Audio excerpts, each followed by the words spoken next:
हम लोग आज चैप्टर 1 का सेकंड टॉपिक डील करेंगे। आपका फर्स्ट चैप्टर जो है बिजनेस ऑर्गेनाइजेशन बताया था मैंने।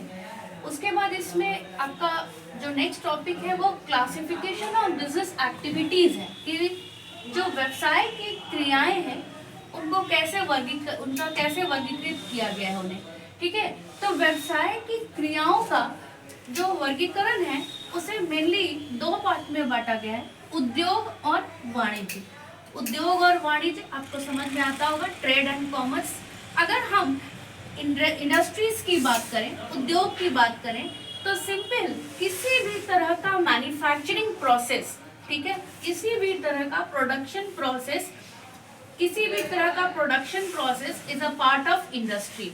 But when we talk about commerce क्या है? ये जो है एक बड़ा कंसेप्ट है, लार्ज कंसेप्ट है अगर हम इंडस्ट्रीज की बात करें तो, ठीक है। लेकिन अगर हम आगे जब इंडस्ट्रीज के टाइप्स में जाएंगे तो इंडस्ट्रीज के भी 4 टाइप्स हैं, जैसे कि जेनेटिक इंडस्ट्री, खाद्य उद्योग आपको समझ में आता होगा, कृषि से रिलेटेड या कृषि का जो भी हम उद्योग करते हैं एग्रीकल्चर से रिलेटेड, वो जेनेटिक इंडस्ट्रीज का पार्ट आ जाएगा।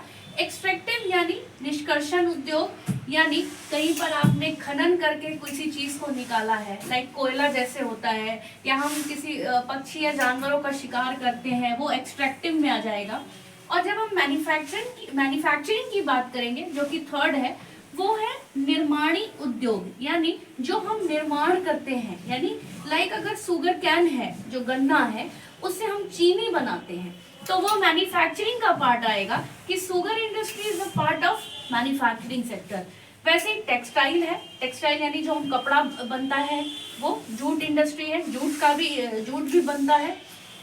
फोर्थ इज रचनात्मक, जो कि कंस्ट्रक्टिव होती है, किसी भी तरह का कंस्ट्रक्शन वर्क जो हम कंस्ट्रक्शन करते हैं, लाइक कहीं पे बिल्डिंग्स बनवाना, रोड बनवाना, डैम्स बनवाना, ये सब आ जाएगा आपका कंस्ट्रक्टिव इंडस्ट्रीज का पार्ट है। अब हम जानने जाएंगे कि mainly classification of business activities को तो हम समझ गए कि बिजनेस की एक्टिविटी को 2 पार्ट में बांटा गया, इंडस्ट्री और कॉमर्स।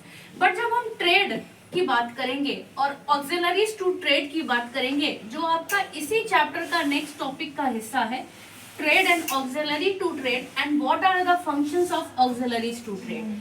तो ट्रेड यानी आपको समझ में आता होगा, सिंपल व्यापार की बात करिए या बिजनेस, ठीक है। बिजनेस मीन्स ही क्या? Buying and selling. सिंपल अगर वर्ड्स में समझिए तो बाइंग एंड सेलिंग। बिजनेस एक छोटे फॉर्म पर है, ट्रेड एक बड़े फॉर्म पर है, ठीक है। व्यापार वर्ड से ही आपको समझ में आता होगा, और बिजनेस एक छोटे स्केल की जब बात होती है। वैसे ऑक्सिलरीज टू ट्रेड यानी ऑक्सिलरीज टू ट्रेड का मतलब होता है व्यापार की कुछ ऐसी क्रियाएं जो हमको व्यापार करने में सहायक हैं, यानी मददगार हैं, यानी हमें एक हेल्प करती है। तो आप ऑक्सिलरीज टू ट्रेड की जब बात करेंगे तो आपने वर्ड सुना होगा बैंकिंग, इंश्योरेंस, वेयरहाउसिंग, ठीक है, ट्रांसपोर्टेशन, यानी वैसी सारी चीजें जो हमें व्यापार करने में हेल्प करती हैं, वो सारी आ जाएंगी आपकी ऑक्सिलरीज टू ट्रेड का हिस्सा।